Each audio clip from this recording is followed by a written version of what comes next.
I think it's finally time that we tackle this beast. Today we are doing the Soldier's Stash finale. We are going to today be talking about every single soldier melee weapon in the entire game. Like I've been saying, we've changed up how this series works. So instead of just doing one weapon per video, we're doing all of the primary weapons for each class in one video, all of the secondary weapons for that class in another video, and just like this video, we're doing all of the melee weapons in one video to save you lot time. So before we get into this, I just want to ask that if you're not already subbed, if you go on to enjoy this video, maybe consider clicking the button. It would help me out a lot.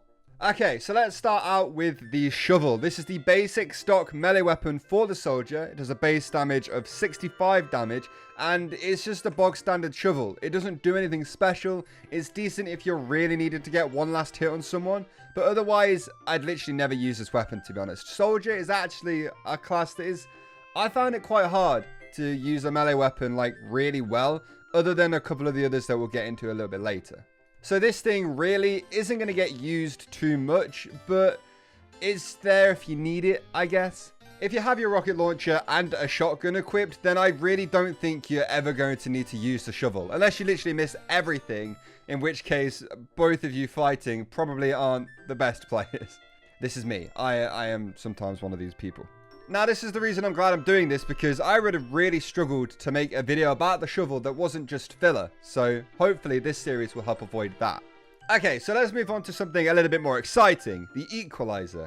This time, instead of a shovel, the soldier has opted for a pickaxe instead. The equalizer has a really cool feature, so the less health you have while attacking someone, the more damage you're actually going to do to that person. So it's very much a risk and reward type thing. You will deal more damage, but you'll be running around on low health and way easier to kill. So when you are at 200 health, you will be dealing 33 damage. When you're at 114 health, you'll deal 65, which is the base damage of the shovel. So it seems you do less than the actual shovel when you're at full health, which isn't very useful. But realistically, how often are you going to be full health melee attacking somebody as the soldier? Not very often. Especially if you're rocket jumping around too, it shouldn't matter too much. Anyway, 52 health, you're going to be dealing 88 damage, which is a pretty decent step up. And at 1 health, you will be dealing 107 damage per swing to the enemy in front of you. Which, for a melee weapon, is a lot, but you are sitting there on 1 health. Literally, if somebody breathes on you, you will die. And that 107 damage is without crits or mini crits or anything, which seems to happen a lot of melee weapons. So you can deal 321 damage max with the equalizer, which would be kind of crazy just to hit a full health heavy and have them die straight away. Like, that would be ridiculous. Imagine being that heavy, you're full health, you've just walked out of spawn, and some guy just runs over, crits you, and you're dead. Okay, so the downside to the equalizer is that your healing basically gets cut off. Not completely, but 90% of the medic's efforts to heal you will be for nothing. You only get healed 10% as much as you would be normally. Same goes for the crossbow, so if you were going to heal 75 health from a crossbow, you'd be healed 8 health instead, just from holding the pickaxe out. So, not really sure how that works in real life, like why does holding a pickaxe stop you from being healed properly, but it's a game, it doesn't need to make sense. I guess I've done this because a medic could actually really mess you up if you're trying to do more damage with the equalizer and they keep healing you. Would be the weirdest way to like mess with somebody ever, but I can see why they've done it. But if you do need to get healed, you need to put the equalizer away and make it easier for your medic friend to heal you, because honestly, they're just doing their best and you're making it really hard for them. Okay, so moving on, we have the pain train, which is a bit of an interesting weapon. I remember everybody saying that the pain train was one of the worst weapons in the game at one point, and then I think people actually changed their mind to say it was really good. I don't know what really happened there. So basically what this weapon does is when you have it equipped as a soldier, you count as 2 people while capping the objective, which is actually really nice. Final minute pub push, you can add an extra body to the objective without it even existing. And you could also make people think there's a scout on the point when you're actually sitting there with the fully loaded rocket launcher, maybe even a fully loaded shotgun, and they're not quite ready for a soldier rather than a scout. So the downside to this weapon, however, is that you're 10% more vulnerable to bullets, which actually just doesn't sound too bad. I guess it kind of depends on how often you're actually playing for the objective. If your whole team is working together and pushing points at the same time, I guess that extra one person that counts on the point wouldn't really matter, and you'd be taking more bullet damage for really no reason whatsoever. But if you're kind of having to do most of the work yourself in some games, which I know a lot of casual games turn into, because nobody really plays the objective until the last minute, being able to count as two people on the point might be the difference between you capping the point and managing to continue the game, or just losing completely, which would suck. I guess you just need to judge from whenever you join a game if people are going to be playing the objective, or if you're going to have to kind of do this all by yourself. So the soldier has decided to drop all the other weapons he's had so far: a shovel, a pickaxe, a wooden plank with a nail in it, and he has finally gone out and grabbed himself a samurai sword, which, you know, sounds quite interesting.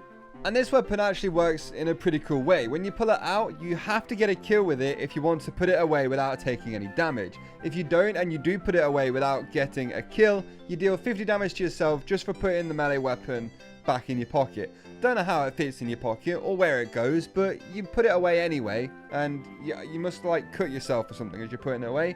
50 damage, that's quite a lot. You can't actually kill yourself with it though. I tried it, didn't work. I can get to 50 health and then it just doesn't let me actually put the weapon away until I got a bit more health than it did. But the upside to this weapon is something that is, again, pretty cool. Every single time you get a kill with this item, you actually regain 50% of your max health. So if you're on 100 health and your max health is 200 and you get a kill with this, you'll be back up to full health, which is pretty sick. This weapon can be an absolute lifesaver, especially in those fights that are just a massive cluster of people, everyone's on really low damage, and you're just swinging away, getting kills and getting all of your health back. It makes it way easier for you to actually win that fight. Now, I struggled with this one, to be honest. I really struggled with this item. Every other weapon was kind of okay, but this one, I just struggled with. Every server I went into, people just weren't willing to melee fight me. It was weird. Also, if another enemy is holding the same item as you, the half-zatoichi, you only need to hit them one time before they die, which could end up again being a very easy 100 health if you find a demo who isn't great and who is always holding it out. I really like the features this one has, but I personally just didn't get on with it very well. I'm sure if I gave it a bit more time, used it a little bit better as the soldier, then I would 100% get it and I would find it really nice. But for now, personally, this one isn't my favorite. Next up, we have the disciplinary action. I always call it a whip, but it's technically like a riding crop, apparently, whatever the hell that is. Well, this thing, obviously. I think this might be the thing that Miss Trunchbull used in Matilda or something, but I don't think she actually ever used it. She just kept like squeezing it, and I don't know why she did that. Anyway, this weapon in TF2 allows the soldier to make his teammates move quicker for a couple of seconds after you hit them. You whip your teammates and they run faster. Yeah. Now, this can actually be ridiculously helpful when you've got a heavy or two on the team who might struggle to get to mid really quickly. So if you want to help them out and you don't feel the need to be using another one of your melee weapons, you can turn into a real team player here and really help the team make the pushes way faster than they would be able to normally, which could end up just winning you the game just for having too many players there. The downside of this whip is that there is a 25% damage penalty on this weapon. So when you're attacking enemies, you're going to be dealing 49 damage, which isn't awful, but it's not great. But hopefully, most of the time you'll be using this weapon, you'll be around your teammates anyway because you're trying to make them go faster. So you won't really have to use it ever to get kills with. And you can still use your rocket launcher and shotgun if you have one, so it doesn't really matter too much if this weapon doesn't do too much damage. It's more of like a utility weapon and helping out the team than going out and getting a lot of kills with it weapon. I've noticed a lot of melee weapons are like that, which is cool. I like these utility items now. I'm kind of getting into them. Okay, so this one is one of my favorite soldier melee weapons of all time. The Market Gardener. This is one of the items that I think I could actually do a whole video on and not really struggle for things to talk about. The others I might have had to stretch a whole bunch of stuff, but this one, not so much. Anyway, the Market Gardener is great. When you're rocket jumping with this weapon, if you hit the enemy before you land, you deal 195 damage to that person, which looks and feels amazing. You can take out almost every class except the soldier and the heavy, which is pretty nice. But you might be able to find a soldier that's been slightly injured or somebody who's been rocket jumping around a little bit, and then you will be able to kill them. Most soldiers don't really run around on 200 health, I've noticed. The only problem with the Market Gardener is that it is quite hard to learn and quite hard to learn the timing of. But once you've got that down, it becomes, you know, maybe not easy, but you can do it way more consistently and it could be devastating to the enemy team. Obviously, the more you use it, you're probably going to get way better with it. It just makes sense. You lot probably already know about the Market Gardener. It's all over YouTube. It's such a huge, iconic thing within the TF2 community. And it feels like every single person at some point has wanted to get really, really good with this weapon. The Market Gardener does have some downsides though, but I don't think they're all that bad. There's no random crits, which isn't too bad considering you can get guaranteed crits if you do the jump properly. And there's actually a slower swing speed, which takes some time to get used to. But again, once you get the timings down, it's really not that big of a deal. And you're swinging in the air anyway. It's not like you're using this on the ground all the time and you need to swing quickly. It really doesn't end up mattering all that much. For stuff like this, I really don't think these downsides are that bad or should really matter when picking whether to use this weapon or not to use this weapon. You can feel free to disagree with me though. I might not be right about all of this stuff. So if you wanted to say anything, the comments are down below. I'd appreciate all of your feedback. Okay, so the final soldier melee weapon, we're getting to the end here, finally. We have the escape plan, another pickaxe weapon that the soldier has. It used to be part of the equalizer, but it was stupidly overpowered because it did both of the upsides at the same time. So Valve decided to split it. So now you've got the equalizer, which does more damage, and the escape plan, which special perk is the lower health you are, the quicker you run. Which is really good for running away from your enemies, or even running to where you know a medic is, so you can get there faster and hopefully get healing a little bit quicker, build your Uber a little bit faster once you put it away, because just like the equalizer, once you have this item out in your hand, medics basically become useless. Okay, so once you go down below 120 health, then you run faster than the demo man, which, you know, is a pretty decent speed increase for the soldier.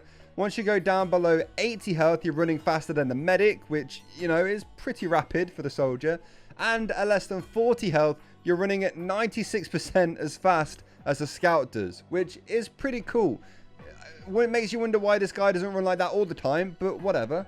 Like, he's obviously got it in him. He can run that fast. Why doesn't he do that all the time? Game balance. I know. I understand that. So one downside I didn't mention a little bit earlier when I mentioned the less healing again, is that when you pull this weapon out and for a few seconds after you put it away, you are marked for death. So if you're really low on health and you're running away, you might end up being a bit more obvious to the enemy since you've got that massive icon over your head. And it will also be way easier to kill you because they're going to be dealing mini crits to you instead of just regular damage. Which is not great, but you are running away on low health. Hopefully, you'll be able to get away from where all of these enemies can see you before they manage to kill you. But if not, then that's a bit unlucky. You were low health. Hopefully, you can just respawn and do better next time. And you might also be able to take longer routes because you're running quicker, and it will take around the same time to go the quick way than it would the long way because of how fast you're going. So you might be able to avoid people even better. Anyway, thank you all so much for watching this video. I know it was a bit of a long one, but that's what these types of videos will be like. Hopefully the amount of information I gave you kind of all stayed the same and we didn't lose too much from the videos I was making prior to this. Just let me know in the comments what you guys think of it. I'd love to hear your thoughts because this is the first time I've really ever done something like this, which I'm excited about. Anyway, make sure you all click the like button if you did enjoy it, and if you're not already subscribed, I'd really appreciate it if you go ahead and do that. And I will see you all tomorrow with another video. Goodbye.